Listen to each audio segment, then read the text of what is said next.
You're listening to WCAT Radio, your home for authentic Catholic programming.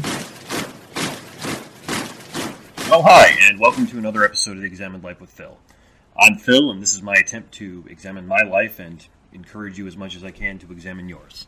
So as has become common for me in the past year or so, I want to begin this by again apologizing for the fact that this one's coming out late. I intended to put this out about 2, maybe 3 weeks ago, but fell behind, and as has been so often the case recently, life has just, gotten the better of me.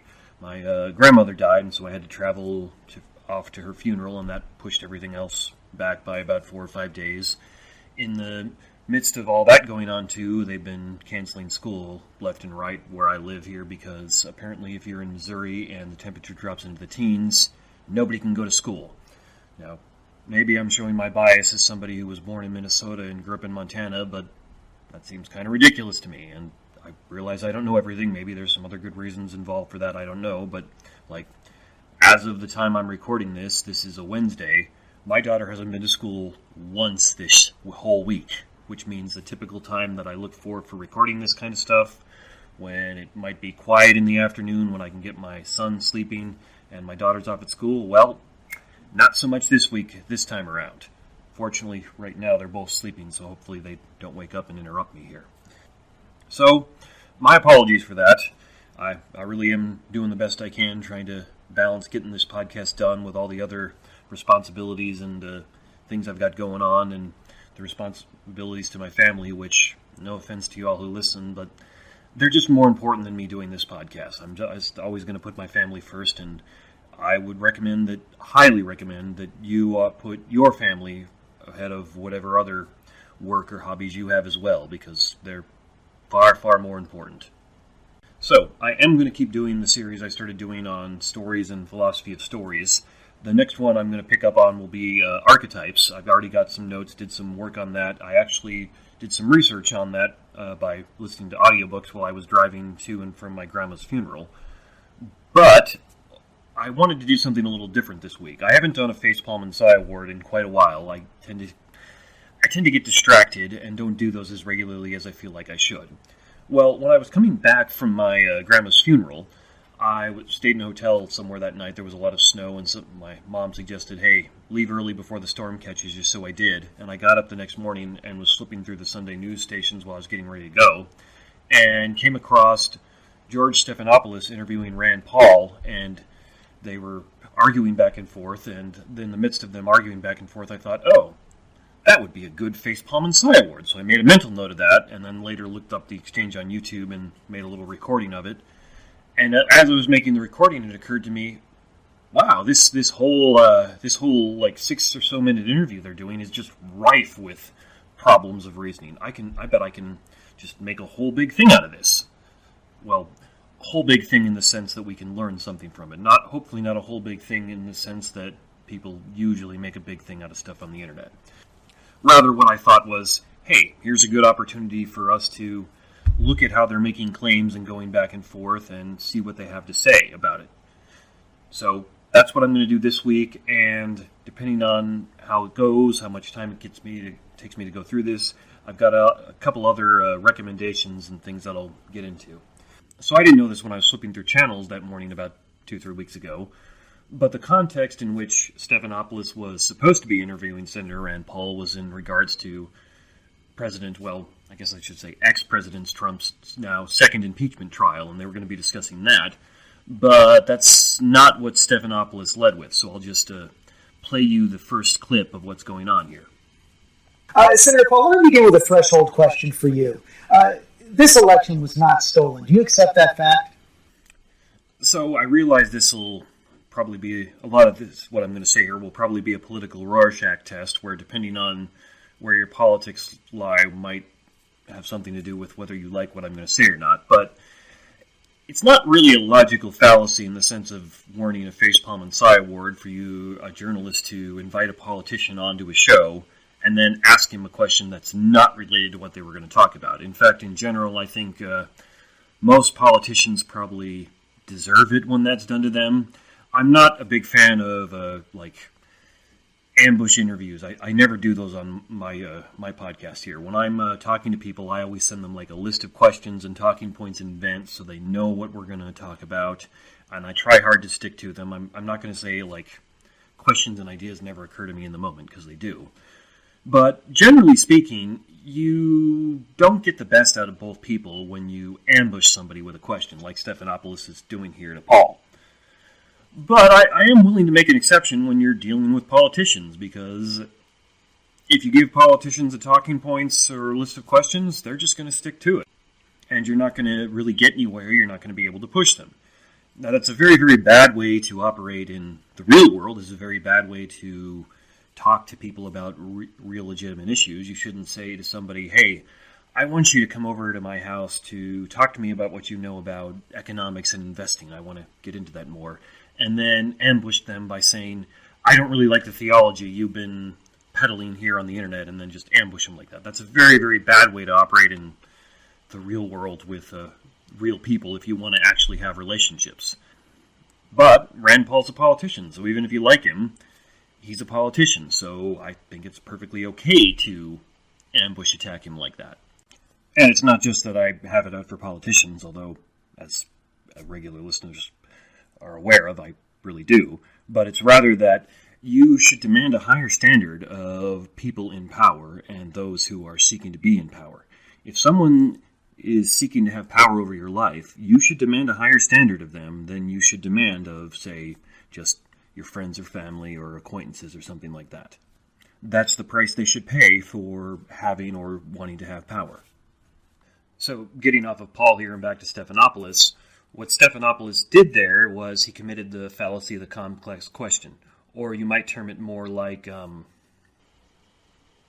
fallacy of the false dilemma. I don't know why I was having a hard time remembering that all of a sudden.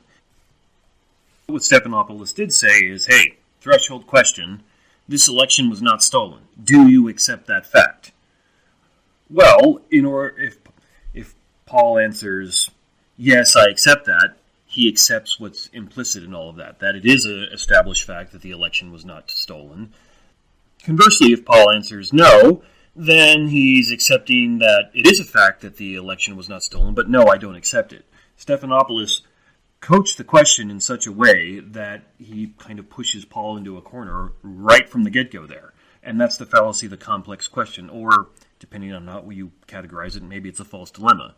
Because, hey, it could well be the case that the election wasn't stolen and people don't accept that fact. It could be the case that the election was stolen and that's a fact that people don't accept. I'm not getting into this to, adjudicate on claims of election fraud here. My point is, the way Stephanopoulos asked that question, it's the fallacy of the complex question, because there could be many other options between just you do or don't accept this fact. There could be nuance in this. It could well be the case that there was significant election fraud that did not result in the election being stolen. Or perhaps it's the case that the election was stolen through some other means than election fraud. And again, I'm not claiming those things here. What I'm just trying to get you to see is the logic of the way Stephanopoulos asked that question is not in good faith. It's flawed. If somebody asks you a question like that where they're requiring you to, just from the get-go, accept certain facts that may be controversial and maybe you don't want to accept, and then say, do you agree with me, yes or no? Well, you should kind of back off and call them on it and say, no, that's a false dilemma. No, that's the complex question. I don't agree with all the premises you're bringing to bear there. So we have to back up and kind of work our way forward. We have to back up and deal with these premises, and then we can work our way forward.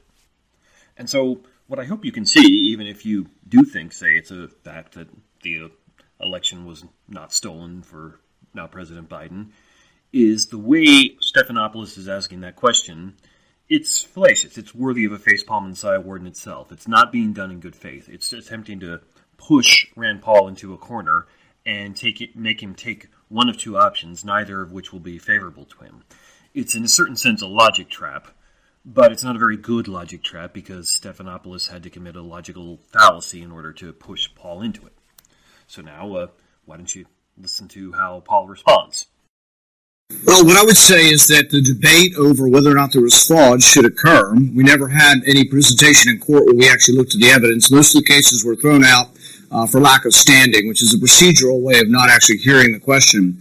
There were several states in which the law was changed by the Secretary of State and not the state legislature. To me, those are clearly unconstitutional, and I think there's still a chance that those actually do finally work their way up to the Supreme Court. Courts traditionally and historically don't like to hear election questions. But yes, were there people who voted twice? Were there dead people who voted? Were there illegal aliens who voted? Yes, and we should get to the bottom of it. I'll give you an example. In my state, where we had a Democrat Secretary of State, she refused, even under federal order, to purge the rolls of illegal voters. We got a Republican Secretary of State, and he purged the rolls. Senator Paul, make a difference, and those things I have to stop you there. No election is perfect.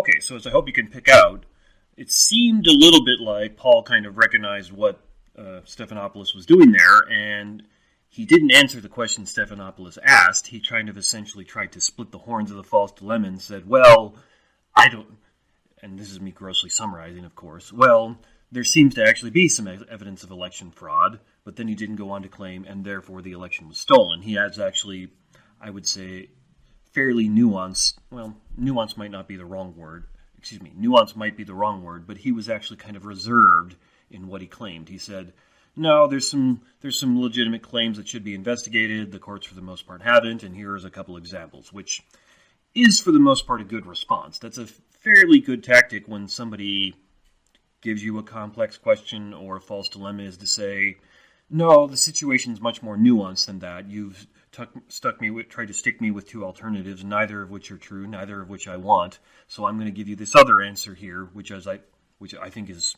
right, or more right than those other two ones. Like the courts dismissing these cases on standing and other legal technicalities, which I'll get into a little bit more later in this. I think the mistake that Paul made there is he didn't actually say to Stephanopoulos, you posited me with a false dilemma. You asked me a complex question. I don't agree with your premise. Here's what I actually think is going on. Because, since again, most of this stuff is political Rorschach tests, the vast majority of people who are not already on board with the way Paul thinks are just going to hear that and go, he didn't answer the question. Which is technically true, but I don't think you should actually answer a complex question. I don't think you should accept a false dilemma, which is what Stephanopoulos was trying to force Paul into doing there. So even though I would say the way Paul responded, if you're just using like logical reasoning, was perfectly appropriate, when you get into rhetoric and actually convincing people, I think he probably failed there, because he should have said, no, that's a false dilemma. No, that's a complex question. I don't accept the way you're framing this. Here's what I think, as best as I'm able to explain it. And again, I'll note, this is without going into what warrant or evidence there is to claim that there was or was not election fraud. I did a podcast episode on that a while ago, and as best as I can tell, there hasn't really been much development on that either way, except that now a lot of people are yelling that there was no chance. But as far as the evidence for and against, I'm unaware of that either going up or down. So I'm not willing to adjudicate on that. I'm only trying to look at the logic of how this interview plays out. Okay, so I'll play some more of it now. Difference in those things. I have to stop you there. No election is perfect, but there were 86 challenges filed by President Trump and his allies in court. All were dismissed. Every state certified the results after investigations, after investigations, counts, and recounts. The Department of Justice, led by William Barr, said there's no widespread evidence of fraud. Can't you just say the words, this election was not stolen? What I would suggest is... So if we're interpreting these things a little bit charitably, you could kind of essentially say Paul interpreted Stephanopoulos' first response to be, there's no evidence of election fraud, and he said, well, here's some. And if that's the way we're interpreting it, then Stephanopoulos' response is to essentially move the goalpost and say, well, no election is perfect. Maybe there's some evidence of election fraud, but there's not enough to overturn it. 80-some-odd election challenges have been dismissed. The Attorney General said, hey, there's no evidence of widespread election fraud, and so on and so forth. Now, that's me kind of reading into it, what I think is going on in these guys' minds as they're going back and forth, so you can take that with an appropriate grain of salt. But that's kind of what I see going on there, is Stephanopoulos is stepping in saying, hey, you have to accept that I'm saying this election wasn't stolen. Paul says, well, here's some evidence that maybe it was stolen. And Stephanopoulos says, well, no election is perfect, but the challenges were dismissed, and the Attorney General said there's no widespread evidence of it. So if you interpret Stephanopoulos in a charitable sense, you could say he's conceding that there was some election fraud and then saying, but there wasn't enough. If you interpret him in a bit more of a non-charitable or negative sense, you could say, well, he's moving the goalposts on Rand Paul there, where he's saying, you need to give me some evidence of election fraud. Oh, you gave me some? Well, that's not enough. I need more. But even when you interpret Stephanopoulos charitably, his response is mostly a non sequitur. That is, it doesn't respond to what Paul is claiming. That's what a non sequitur logical error or fallacy is. It's when the response doesn't address the other claim. So, for example, my wife and I have recently been working through the Lord of the Rings movies again because we love them.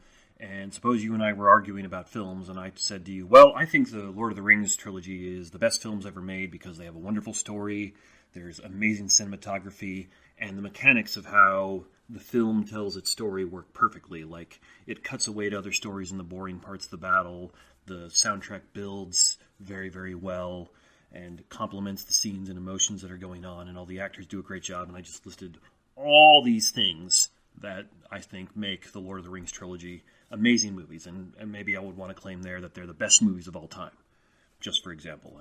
I think they are great. I'm not sure if they are the best movies of all time, because that'd be a very hard claim to sustain, but let's say, for the example, I claim the Lord of the Rings movies are the best movies of all time, and those are the reasons why. And your response is, no, I really didn't like them because they left out some key characters and events from the books. Now, technically speaking, that response is a non sequitur, because you didn't address all of the reasons as to why I said these are the greatest movies of all time, that they're well constructed from filmmaking standpoints, that they tell their story very well, that the actors are good. You didn't knock any of those things down. You just brought up something else. You didn't address any of the points I made in favor of my claim, and so your response was a non sequitur. And I use that example because I've heard some token purists who love the books say some things about those movies. And that's not to say you couldn't criticize them for that. But in that context, that response is a non sequitur because you're not knocking down or arguing against any of the reasons I gave. And in a similar sense, the way Stephanopoulos responded there is a non sequitur because Rand Paul had already said, look, most of these cases were dismissed for lack of standing. There is some evidence. And Stephanopoulos just says, hey, 80-some-odd court cases were dismissed. Now, what I think Paul should have done is said, I already addressed that. Most of them were dismissed for lack of standing, so you can't claim that's evidence of a lack of election fraud. He didn't do that. That was an error on Paul's part. But Stephanopoulos' response is a non sequitur. It doesn't respond to the actual points that Rand Paul is making. And to be a little fair to Stephanopoulos here, non sequiturs happen all the time when we as human beings are discussing things and arguing about things, even if it's a good-natured argument or discussion where nobody's getting heated or something like that.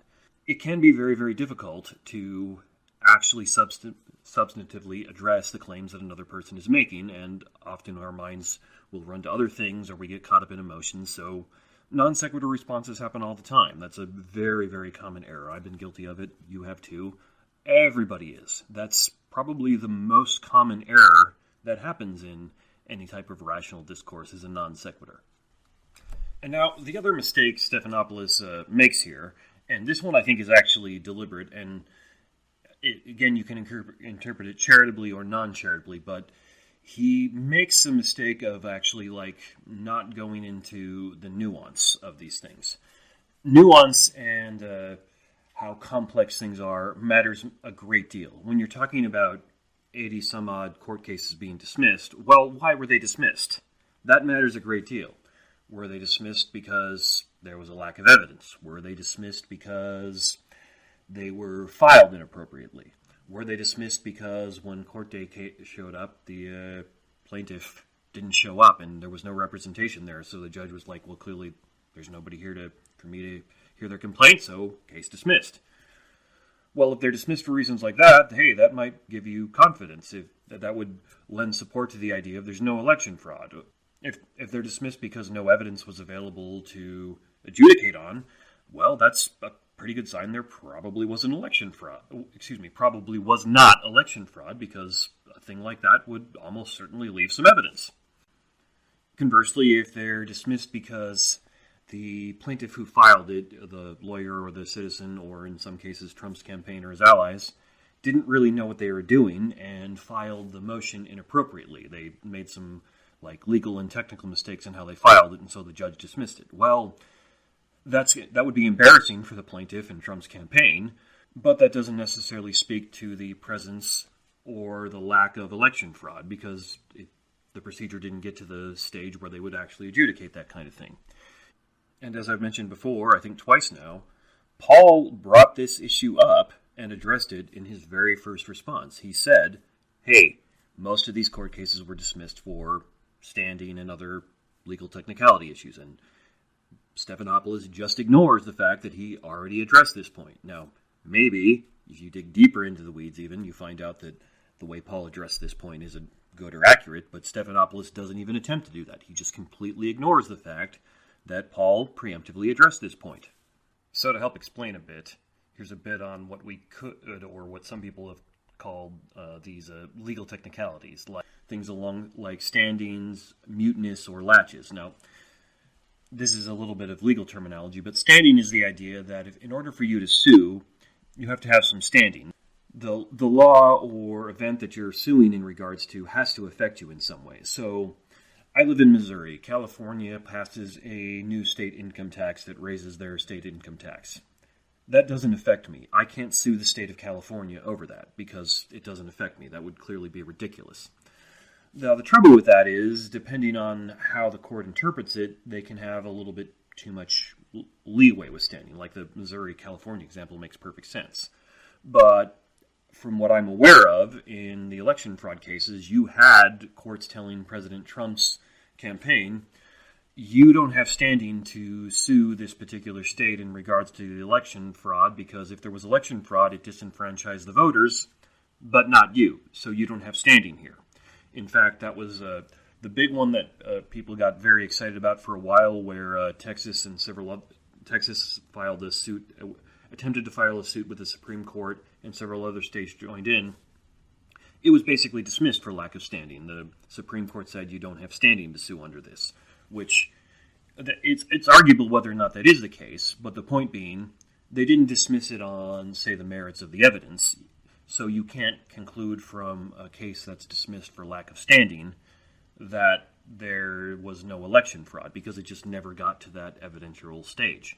And it's the same thing with muteness, which is the idea that, well, if there was damage done, it's already done, and we as a court can't do anything about it now, so that's that. And laches is just, hey, you waited too long. That you're an aggrieved party, but you waited 20 years before you filed your lawsuit. Nah, we're not going to hear it anymore. You waited too long. And I think all reasonable people could see things like standing, laches, and muteness, and other legal technicalities. There's good reasons for those to exist. You don't want me, living in Missouri, suing the state of California just because I decide I don't like them. You don't want somebody filing a lawsuit over something that happened 20, 30 years ago when they had ample opportunity in those last 20 or 30 years. You don't want people running to courts to sue over things that the courts can't reasonably do anything about, where the damage is long since gone and done, and even if the court decided in your favor, you're not going to get anything out of it. And so the point being, from the research I've done and am aware of, the vast majority of those 80-some-odd court cases were dismissed on those more legal technicalities. Now, that's not true of all of them. I think some of them did make it to evidentiary stages and things along those lines. But most of them were dismissed before the process even got to the evidentiary stage. So you can't then turn around and say the court cases were dismissed, therefore no evidence of election fraud. Because it never got to that point. They were dismissed on what amounts to legal technicalities. And this is, again, I'm not adjudicating on whether it was appropriate for the courts to dismiss them on those legal technicalities. I'm simply making the more nuanced point that when your court case is dismissed before it gets to the evidentiary stage, you can't then use that same court case to say there's no evidence of that thing in question. If, say, you want to come and sue me because you think, I stole some of your ideas for my podcast or an essay I wrote or something, and then the lawsuit is dismissed for one of these legal technicality reasons, then I can't turn around and at least reasonably and rationally say, there's no evidence that I actually stole your idea, because that court case was dismissed. The court case never got to the evidentiary stage, therefore that's inappropriate for me to claim that. It doesn't follow. And it's a similar thing when he quotes former Attorney General Barr as to that there's no widespread evidence of significant election fraud or something along those lines. Barr said that in a specifically nuanced way. He did not say there is no election fraud. He said there's no widespread evidence of significant election fraud. I think I'm getting that right. I might have messed it up a little bit. But the point being, Barr coached what he said in such a specific way that you can still say he's acknowledging the presence of election fraud but saying it wasn't significant, or something along those lines. And yet, if you just heard what Stephanopoulos said there, that 30 or 40 seconds or so, you would think the courts didn't find any evidence at all of election fraud, and the Attorney General agrees, which is not really what the record shows. It could well be the case that had all these court cases gone to the evidentiary stage, as a few of them did, they would have all been dismissed for lack of evidence. I don't know, because that didn't happen. And so, like before, you can interpret Stephanopoulos here kind of charitably or uncharitably, and I suspect it'll be another political Rorschach test, which is, the charitable way is, hey, you're in a 6-minute interview on a Sunday morning television show. It's very, very difficult to get into the nuance in a 6-minute interview with anybody. That's one of the reasons why I try to do my podcast. I aim for about an hour, because to get into the nuance of things where the truth usually lies, it takes time, it takes work, it takes effort. I don't think I could do that with a lot of the topics I like to talk about in 15, 20, or 30 minutes, much less in 6 minutes. So if you interpret Stephanopoulos charitably, he isn't like doing this out of malice, he's doing it out of necessity, because that's just the format, what the format he's in demands of him. And in that case, I would say that's a sign that there's something wrong with our journalistic format, because the truth isn't in the fact that 80-some-odd court cases were dismissed. The truth, whatever that may be, is in why were they dismissed? How were they dismissed? Why did Barr make those comments that he did? Not in what at best could be a gross summary statement of the fact that 80-some-odd court cases were dismissed. The truth, as I think I've said before many, many times, the truth is often in the nuance and complexity. And the format in which most of our, I shudder to call it journalism, but in which most of our news media operates, simply does not allow for nuance and complexity, which I would argue is actually part of the problem there. And so maybe you couldn't blame Stephanopoulos for that. Maybe we'd have to blame the whole news media industry. But that would be a problem, even if you don't look at that and go, oh, he's doing something malicious. Alternatively, you could actually, if you want to interpret him negatively, you could argue that he's kind of doing this maliciously, in the sense that he knows, if you go into the details, that you can't really use the fact that those 80-some-odd court cases were dismissed as evidence that there was no election fraud, because it doesn't establish that.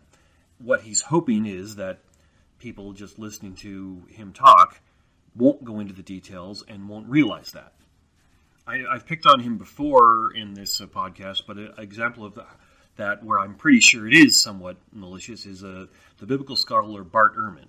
If you listen to his popular level talks, he'll often make a big deal about the idea that, say, the first gospel was composed at least, if not more, than 30 years after Christ's death, and various other things that will come up, like, well, how many women were at the tomb? Then the number increases as the Gospels go on, and things along those lines. And he makes a very, very big deal out of that in his popular level talks, and makes you think that these are bad and even damning details that tell us we can't trust the Gospels. Well, you could be forgiven for believing him, because he's a well-accredited biblical scholar with the appropriate degrees who's written books and articles on these subject matters, and so on and so forth. But if you actually dig into the details, you realize that, no, actually, the fact that we can date the Gospel of Mark to a little more than 30 years after Christ's death, is incredible in the first century context. In the context of ancient documents, that's positively amazing. It fares far better than many other things. And a lot of the other details where, if you listen to him talk in a popular level event, he castigates it as, this shows us that we can't trust the Gospels. Well, that's actually not true. That's actually evidence in favor of trusting the Gospels. Like the example he cites where he'll say that how many women went to Christ's tomb? It depends on which Gospel you read. Well, that's true, but see, that's a good thing because we have multiple accounts of Christ's resurrection.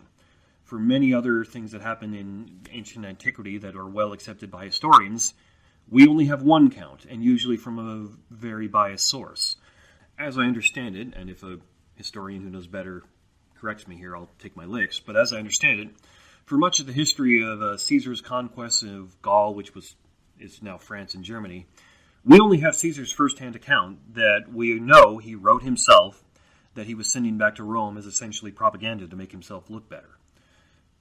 Which, if you think about it rationally for a few minutes, you realize, that's probably not a terribly good account. I mean, because it's pretty likely he's going to exaggerate things, he's going to leave out things that make him look bad, he's going to include things that make him look good, and on we go.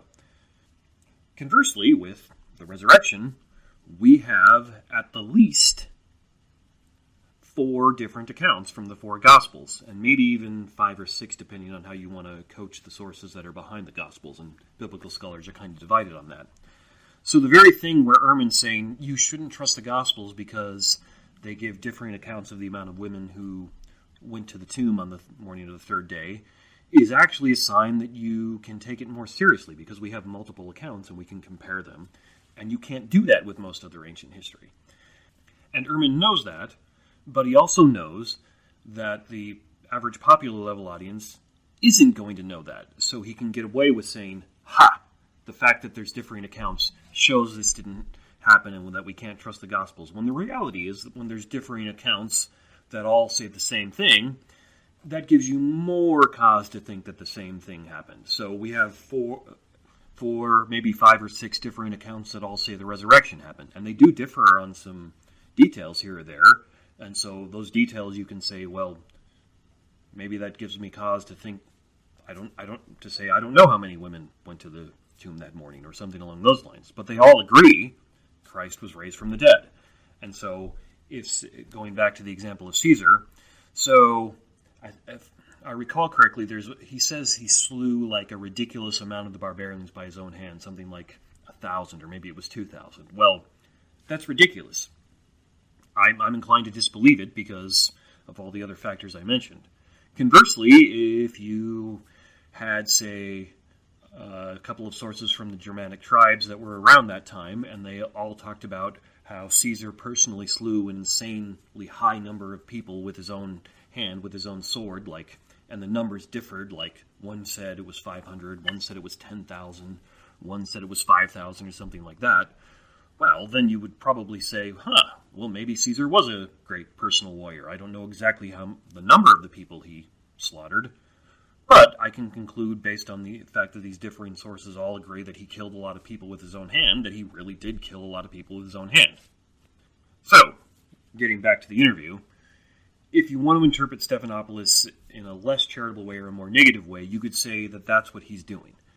Now, I don't think we should actually do that because, as I've talked about before, you want to use the principle of charity in as much as you can, and unless people give you good cause to interpret them negatively, just do your best to interpret them in the most charitable way possible. And the most charitable way possible is Stephanopoulos himself hasn't done the research into these things and doesn't realize that the fact that 80-some-odd court cases were dismissed does not in and of itself mean there's no evidence for election fraud, or that he's just confined by the constraints of the format he's working in. But the point I'm trying to highlight here, and again, this isn't a logical point in the sense of being a fallacy, but it is a logical point, which is the devil is in the details. And very often when we're talking to each other about theology, philosophy, politics, and things like that, we try to give gross sum-up statements of positions that are actually much, much more complicated than they appear. And what Stephanopoulos is doing here is a very, very good example of that, where he dismisses what Paul is saying with just basically a couple of phrases in a sentence, but the devil is in the details as to what the phrases in those sentences are appealing to. In that case, the court case is an Attorney General Barr statement. And those details don't exactly line up with what Stephanopoulos is claiming. Well, I guess it would be fair to say maybe those details line up with what he's claiming, but it's more complicated than that, and it's at best kind of disingenuous for him to pretend that it is that simple when it's really not when you dig into the details. And again, as I said, there may be other factors involved there that make it a little bit more innocuous, but the responsible thing for him to do as a journalist on a Sunday morning talk show would be to try to really go into the details, and it doesn't seem like he does. Okay, now that long rant's over, I'll play you a little bit more of their interview and come back in. What I would suggest is that if we want greater confidence in our elections, and 75% of Republicans agree with me, is that we do need to look at election integrity, and we do need to see if we can restore confidence in the elections. Well, 75% of Republicans agree with you because they were fed a big lie by President Trump and his supporters who say the election was stolen. Why can't you say? Well, I think where you make a mistake. Okay, so I've been picking on Stephanopoulos for the vast majority of this podcast so far, but now I'm going to pick on Paul a little bit because what he did there was a straight-up ad populum fallacy. 75% of Republicans agree with me that we need to do something to restore that we need to do something to restore confidence in our elections. Therefore, I'm right. No, just because 75% of Republicans agree with you doesn't mean you're right. Even if it was 75% of the electorate, both Democrats and Republicans who agreed with you, that wouldn't mean you're right. That's what the ad populum fallacy is. It's appeal to popularity. Just because an idea is popular doesn't mean it's right. I can think of two easy examples of this. Go back in time about 150 years ago to theology and biblical studies being done in Germany, and you'll find that the vast majority of the biblical scholars and theologians in Germany, or at least most of them, thought that Jesus may never have existed, that the Gospels were written long after the events they purport to depict, like some of them centuries. I think one German critic there thought that the Gospel of Luke was even written in the 4th century AD, if I'm remembering the details right, and that basically we couldn't trust much of anything what the Gospel said. Well, that was a very popular idea, and it was absolutely dead wrong. They were completely wrong, and they've been proven and shown to be wrong multiple times since then. Now, New Testament scholarship more or less agrees, the Gospels were more or less composed in the 1st century AD, and even if you don't want to buy the idea that Jesus did miracles and rose from the dead, they more or less show that there was a man named Jesus who was a rabbi or some kind of a religious leader who got crucified, who his followers claimed did miracles and later claimed rose from the dead. Just because the idea was popular doesn't mean it was right. Or go back about, say, 2,000 years ago to the Roman Empire. Or go back about 2,000 years ago to the Roman Empire. I can almost promise you, although I don't know how we would prove this, but it seems very obvious to me, the vast majority of people who even thought about it at the time had a geocentric view of the universe, meaning they thought the sun revolved around the earth, because that's how it appeared to them. That's what most, even the very, very learned people then thought. It wasn't until, like, Copernicus and Galileo that started to be challenged. So, well, we know that that's not true. We know that the earth revolves around the sun now, in as much as we can know anything. But it was a very popular idea, and they were all very wrong. So, just because an idea is popular doesn't mean it's true. And this is actually getting into a little bit deep political philosophy. That's one of the problems with the idea of democracy or representative government. Just because something's popular doesn't mean it's true. Athens was a democracy, and the Athenians voted to murder Socrates for thinking and asking too many questions, essentially. Well, that wasn't right, but it was very popular. And that's the basic problem that you have with democracy and representative government, is just because it's popular doesn't mean it's right, and very often the mob gets things wrong, as I hope you can see if you pay attention to what goes on in Twitter and how people start outrage mobs on the internet all the time. The vast majority of the time, when you look into the details later, which usually come out a week or two later, the mob was wrong. They had no idea what was going on. Or it would be better to say they had very little idea of what was going on, and because they didn't know the details, they jumped to the wrong conclusions. And so, ad populum fallacy is used a lot, and I do mean a lot, in American political discourse. It's everywhere. By all sides, everyone uses it. And partially that's because when you have a representative democracy, your politicians tend to think, my support comes from the people, therefore if 51% or more people support me, it's right. Now, of course, that doesn't actually mean it's right, but just as more evidence for how widespread and prevalent this error is, Stephanopoulos doesn't even challenge Rand Paul on his claim that 75% of the Republicans think the election was stolen, therefore we need to do something about it. Rather, he just says, oh, well, that doesn't count because they believe it because President Trump lied to them about all this stuff. So my point there being, Stephanopoulos and Paul don't even really recognize they're committing a basic error of reasoning there by the ad populum fallacy. Because I think it's fair to say that this interview is contentious enough that if either side recognized that the other was committing a rational or logical fallacy, they would point it out. And neither of them recognize that because they're both so awash in American politics, and ad populum fallacy is everywhere in American politics. Okay, so I will play you some more of the interview here. Hey, George, where you make a mistake is that people coming from the liberal side like you immediately say everything's a lie instead of saying there are two sides to everything.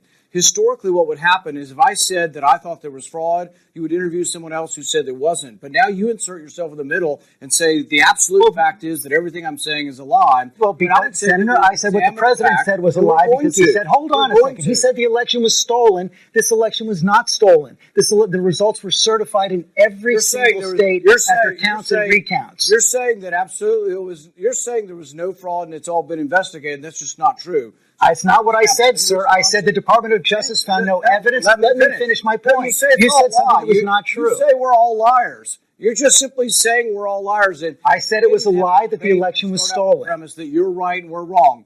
Well, let's talk about the specifics of it. In Wisconsin, tens of thousands of absentee votes. Okay, so there I heard two things going on. The first is Paul saying that Stephanopoulos is calling him and everybody else who's like him liars instead of doing his journalistic due diligence of saying, so to speak, bringing in both sides and trying to be a kind of more, for lack of a better term, impartial moderator to get news out to the people. And the second thing is that Stephanopoulos was employing what's called a bit of a mote and Bailey tactic, which is loosely speaking a kind of clever way of being disingenuous. Now, for the first bit where Paul is saying to Stephanopoulos basically, how dare you call me a liar, there you're not really getting into logical fallacies. It's more over, well, what is the legitimate role of the press and how should they proceed? And again, this isn't logical fallacies, but there's an analogy in court procedures and legal procedures that I think is helpful here, where there's such a thing as a undisputed fact, which is a fact that every side accepts, and then there's a disputed fact.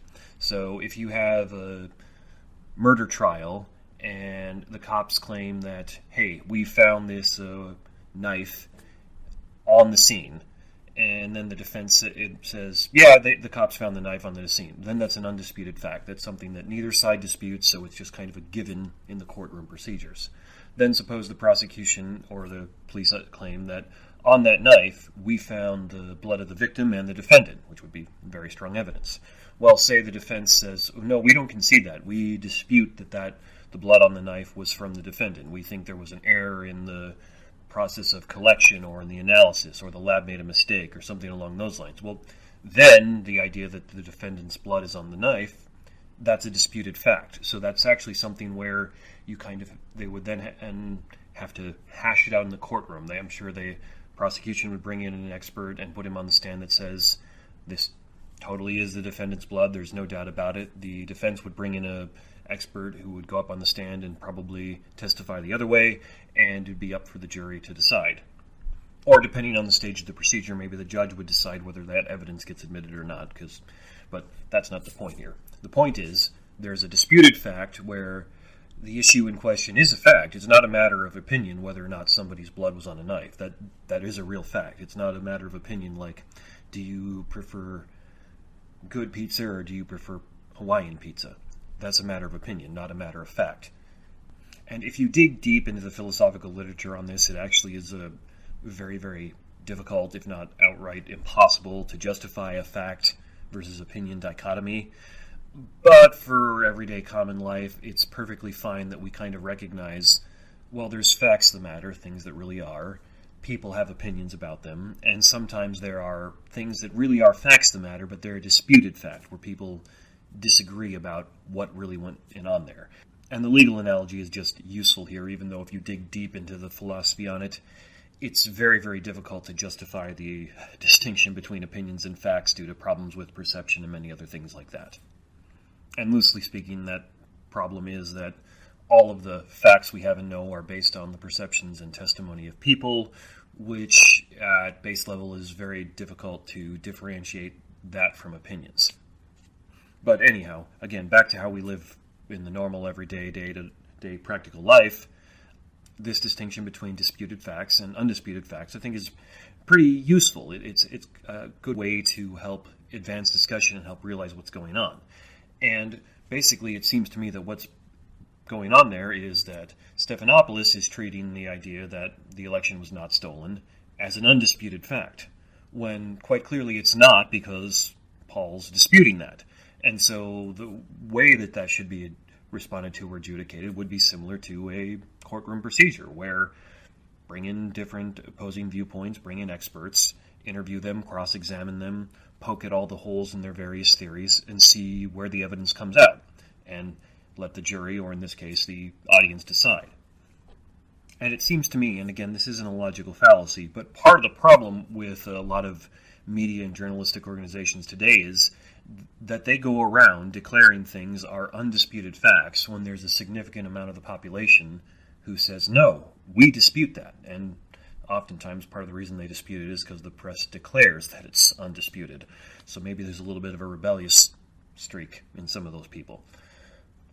Now, I hope you can see that the problem there is, even if, say, these press organizations are right when they say this is an undisputed fact, it doesn't do them any good as far as persuading and convincing people that this is the fact, this is what really happened, to just go around saying, no, this is undisputed, and we don't even acknowledge any reasonable doubts or any claims, or if people say they just want it explained to them why this is undisputed, we're going to treat them like liars. You, generally speaking, don't persuade and bring people around to your point of view by beating them over the head and by just yelling at them and basically saying they're a liar, which Stephanopoulos didn't outright call Paul a liar, but he certainly inferred it quite a bit by what he was saying and using to argue against him there. Now, I do think Paul, as far as the interview goes, made a bit of a tactical error by jumping right to, oh, you're just calling me a liar, because it's just going to be another political Rorschach test. People who agree with Paul are going to be like, oh yeah, he is. People who disagree with him are going to be like, no, Stephanopoulos didn't flat out call you a liar. How dare you say that? So it doesn't really do any good. It's not persuasive. It doesn't advance the argument. It doesn't get at the heart of the issue, which is that Stephanopoulos is treating it as an undisputed fact that the election was not stolen. And meanwhile, Senator Paul is saying, no, this is disputed. We have some concerns here that need to be addressed, and no one is addressing them. So the other thing I saw going on there is that Stephanopoulos had been employing a bit of a moat and bailey tactic. And this is a term that comes from medieval warfare, where you would have a moat around your castle, and then you'd have the inner castle, the inner keep, which I guess in this example was called the bailey. The idea being you can fight at the moat, at the outer edges, and then if you start losing, retreat back to your inner stronghold, the citadel, the bailey, the inner castle, something along those lines. And a lot of ancient fortresses were set up along these lines because it's a fairly good principle of defense. Well, I'm not an expert in ancient warfare, but I know a lot of them were set up that way, so that suggests to me it must have at least worked some of the time if lots of people kept doing it that way. So the analogy in logical argumentation or in rational argumentation is it's a way of being disingenuous that comes across as clever, which is you advance a claim that's very, very strong and perhaps a bit ridiculous, and then when you're called out on it, you retreat back to a more reasonable claim. So say you meet somebody who's a conspiracy theorist about 9/11, and they start saying all kinds of crazy things like George Bush is responsible for all the deaths on 9/11, and it was a massive government conspiracy, and a missile, not a plane, hit the Pentagon, and crazy things like that. And you start calling them out on it and saying, no, there isn't evidence of that. No, if there was a government conspiracy, somebody would have leaked something by now because the government leaks like a sieve. No, the government is incompetent enough to pull this off, and we see that in how they can't even get anything done right and usually cause more problems than they fix. No, no, no, on and on and on. We should see all this other evidence that we don't. There's evidence against these claims. And you just basically push back on them on that. And when you push back on them, they respond by saying something like, well, no, I didn't mean quite all of that. I just meant that there are certain things that happened on the day of 9/11 and events that surrounded that the government hasn't properly answered, that there's details they've still kept classified and haven't made public, and they should make those public. Well, the second position they ran to, that's actually pretty somewhat reasonable. It's highly, highly likely that there's details about events the events of 9/11 and the details surrounding it that the government has kept classified that they did not release publicly, either because they think they have good reason to or because it will embarrass them. And so that's actually very, very likely. But the first claims were very not well supported and not very likely. So in that scenario, what happened is the person advanced very strong, ridiculous, and claims that are easily knocked down. And then when they were knocked down, they retreated and said, no, I was just claiming this far more reasonable, easy to defend and articulate position. And what that is it's a way of being vague and disingenuous and trying to use it to your advantage in argumentation.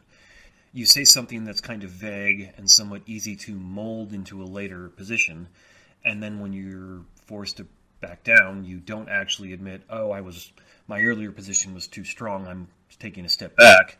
You say, no, I was just saying this, which is what you can actually see Stephanopoulos doing there. He said, well, the Republicans only believe the election was stolen because President Trump lied to them. And then when Paul turns around and says, how dare you call us liars, he's like, I didn't claim you were liars. I never said that, which technically he didn't, but that's rather disingenuous at that point.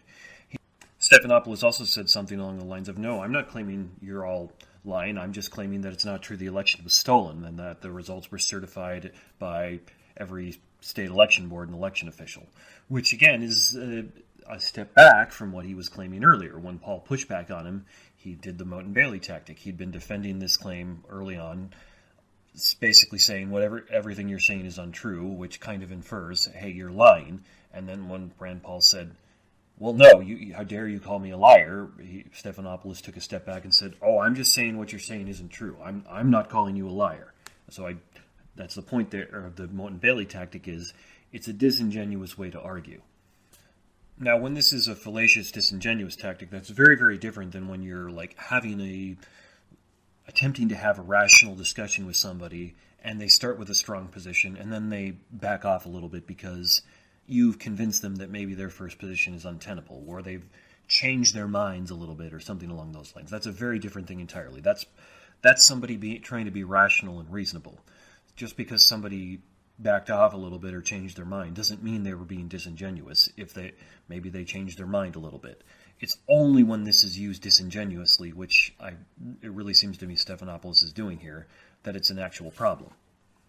And just as another example of how this can be so disingenuous, the mere fact that state and election officials certified the election results in their states, that doesn't mean the election wasn't stolen. In order for it to be a stolen election, you'd have to have certified results that were wrong. So that doesn't actually, in and of itself, prove or show anything, at least in and of itself. I mean, maybe if you wanted to look at it in a little bit of a big picture scenario, or kind of in a probabilistic way, you could say the fact that the elections were certified by the state legislatures and state officials should increase your confidence that the election was not stolen, because in theory, if there was something wrong, those are the officials who should be able to catch it, and in theory, it is their job to catch it. So maybe that should increase your confidence a little bit, but that doesn't show it didn't happen. And someone who's a journalists talking to politicians all the time, reporting on politics like Stephanopoulos is, should know that, because elections that we know for sure were stolen and were highly contentious, where somebody rigged the system in other countries, those happened, and the local election officials there sure certified them. But we know for a fact that they were not good elections where somebody stole it.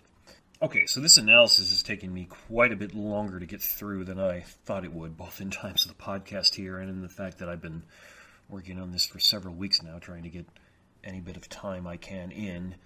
So rather than playing the whole rest of the interview, I'm just going to find one or two more pieces here that I think are relevant and interesting that could teach us a few things, and then I will comment on those, and that'll be the end of this podcast here.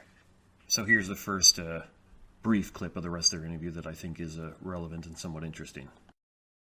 No, there were lots of problems, and there were secretaries of state who illegally changed the law, and that needs to be fixed, and I'm going to work hard to fix it, and I won't be cowed by people saying, oh, you're a liar. That's the problem with the media today, is they say all Republicans are liars and everything we say is a lie. There are two sides to every story. Interview somebody on the other side, but don't insert yourself into the story to say we're all liars because we did some fraud in the election. There are not two sides to the story. This has been looked at in every single state. Oh, sure there are. There are two sides to every story. George, you're forgetting who you are. You're forgetting who you are as a journalist. If you think there's only one side, you're inserting yourself into the story to say, I'm a liar because I want to look at election fraud and I want to look at secretaries of state who illegally changed the voter laws without the permission of their state legislatures. That is incontrovertible. It happened. And you can't just sweep that under the rug and say, oh, nothing to see here, and everybody's a liar, and you're a fool if you bring this up. You're inserting yourself into the story. A journalist would hear both sides, and there are two sides to this story.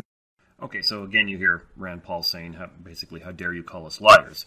But I think the key telling point there is when Stephanopoulos says there are not two sides to this story, because it reflects an attitude of his in how he's going about things, going back to what I said earlier about how there's sort of disputed facts and undisputed facts, and Stephanopoulos is saying, if we interpret him charitably, this is an undisputed fact, and Paul is saying, no, it absolutely is a disputed fact. Now, the point I want to bring up here is that let's suppose, just for the sake of argument here, that Stephanopoulos absolutely is right in the idea that everything really was above board on this election. There was no fraud of any kind that could have changed the election, and there's just no real reason to, or no legitimate claims to it, or something along those lines. Let's suppose he's right. Is he actually going to persuade Rand Paul or anyone else on the other side by just saying, no, you're wrong, I'm right, there are not two sides to the story? Well, no, he's not going to persuade anybody. In fact, there's a lot of social science research that suggests that when people come into interact with viewpoints that are in worldviews that directly contradict their own, even when they're given some evidence that shows that they might be wrong, they actually don't tend to change their minds. They tend to buckle down and just hold on to that view or that worldview even harder. It's human tribalism kicking in, because we all have that tribalistic tendency, and so when somebody comes along and starts challenging something you hold dear, and unfortunately most Americans hold politics way more dearly than they should, well, that kicks in your tribalism circuits in your brain, and even if they have good cause and evidence to show that you're wrong, you're probably not only not going to believe them, you're probably going to hold to your preconceptions even harder. And so what I think this illustrates is that even if Stephanopoulos is right, and again, I'm not trying to adjudicate on election fraud or no election fraud here, I'm just trying to use this whole very bad interview as more of a teachable moment, but even if he's right, he's not accomplishing anything by the way he's reacting to Rand Paul and other people who are saying, we think the election was stolen, or we think it might have been stolen, or even more reasonably, we have concerns about the way this was handled because it doesn't seem like most of this was above board, which is probably more where I would fall into, because it does seem to me from what I looked into that a lot of things weren't handled in proper ways. They weren't handled above board, and there is a lot of cases where potentially things could have gone wrong. Doesn't mean they did, doesn't mean the election was stolen, but it is the kind of thing where a reasonable person looking at that should go, wait a minute, you need to explain this better. At least I think so. But Stephanopoulos' reaction isn't to say, okay, well, let me explain it to you better. Okay, let me give you some good, hard data and evidence. Let me give you some that's strong. His response is to basically do the logical argument equivalent of, how dare you? This isn't in dispute. You're wrong. You're a fool. You're like a flat earther, although he didn't say that, but that's kind of the same response you would give to somebody who claims the world is flat. Like, you'd want to look at them and go, seriously? And that's kind of what Stephanopoulos is doing here. But he's not going to convince anybody about that. The best way to actually convince somebody and be persuasive would be to engage them in good faith.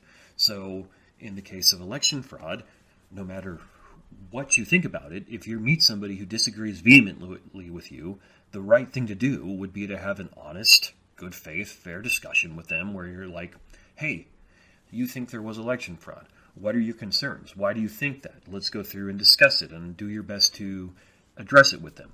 Likewise, if it's somebody who says there's no chance whatsoever there was election fraud in the U.S. election, again, really, why do you think that? Why do you trust these officials? Why do you not think it would be in their interest to not handle these problems if they came up? Why do you trust these officials who claim there was none over these other officials who claim there was some? And on you go.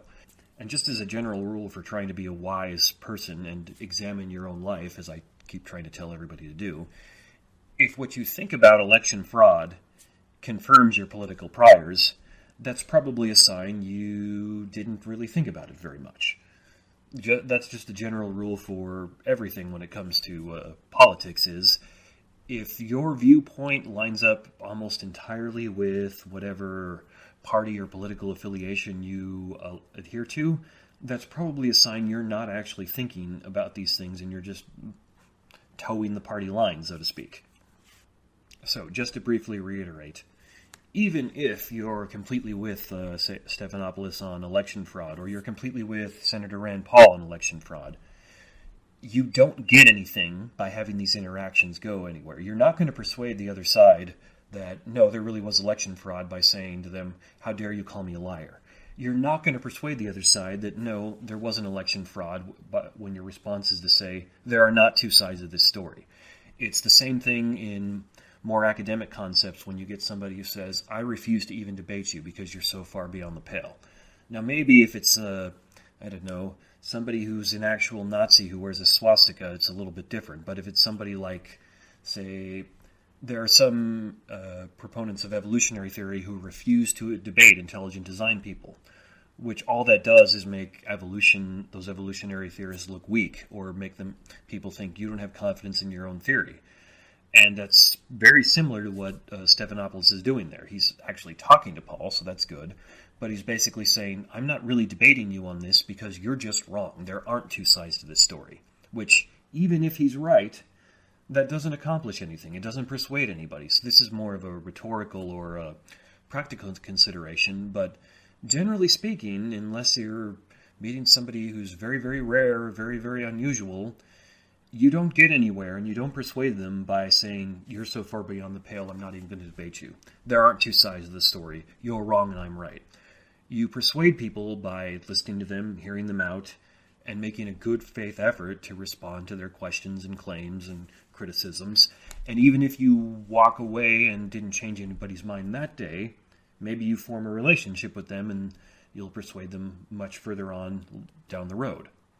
Okay, so that's the extent of Stephanopoulos and Paul's interaction that I'm going to play for you. There is more to it if you want to go listen to more of it, although really I don't know why you would unless you want to do the exercise I've been doing here of trying to analyze their back and forth and look for all the logical fallacies and how we can do better.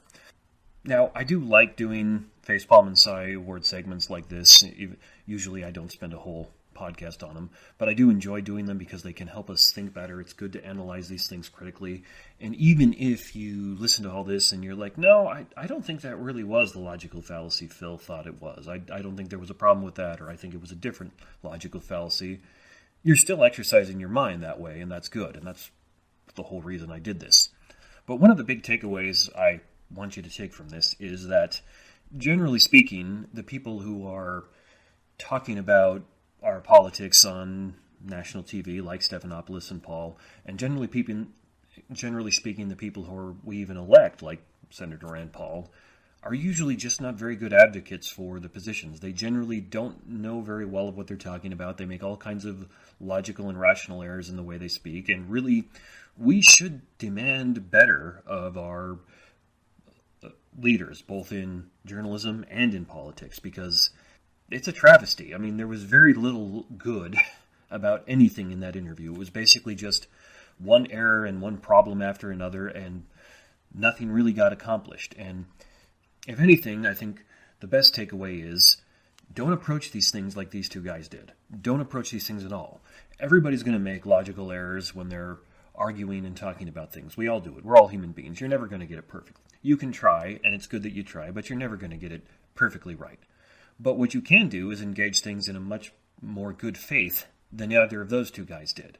You don't have to resort to saying, hey, you're calling us all liars, even when the other guy is being disingenuous, because even when they are being disingenuous, you're not going to persuade them. You're not going to gain anything by calling them out and saying, hey, you're a liar. It might be worthwhile at some point to say, now, what did you mean by that? I think you meant something earlier, or find a little bit more of a clever, subtle way to go about it. And likewise, you're not going to gain anything by saying to somebody, no, there aren't two sides to this issue. There's my side and I'm right and you're wrong. You don't gain anything that way. You don't persuade anybody. It's a horrible, horrible, horrible way to have discussions about anything. So, don't be like Stephanopoulos and Rand Paul. And although it's taken me like the better part of a month to get this done, thanks to things like the snowstorm keeping my kids home for 2 weeks, my grandmother passing away and me having to run across the country for that, and many other cares of life, I'm still going to give Rand Paul and George Stephanopoulos a Facepalm and Sigh Award. Well, I can't call it the Award of the Week now. It's going to be more like the Award of the Month, since it took me so long to get this done. And my apologies to everyone that it's taken me so long to get this done. It's just that time of life now where both my kids are young and they spend all day screaming, and it's so hard to find any time quiet to record anything. So my apologies. I'm going to still keep cracking away at this and do my best to get podcasts done and out to you. Thank you so much for listening. And as always, if you have any questions or comments or a topic you'd like me to cover, write in and let me know. You can reach me at theexaminedlifewithphil@gmail.com, or check on the Facebook page. Just type in The Examined Life with Phil. You'll find it. And I will be back again with something for you next time. Actually, next time I'm going to go back into covering philosophy of story, and I will cover the theory of archetypes. Thanks again. Hello, God's beloved.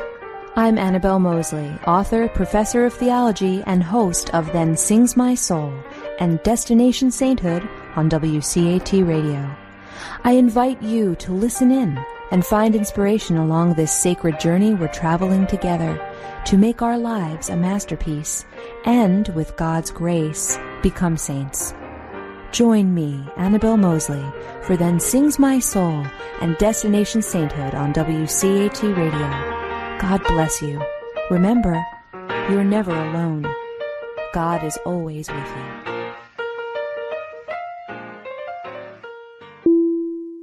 Thank you for listening to a production of WCAT Radio. Please join us in our mission of evangelization. And don't forget, love lifts up when knowledge takes flight.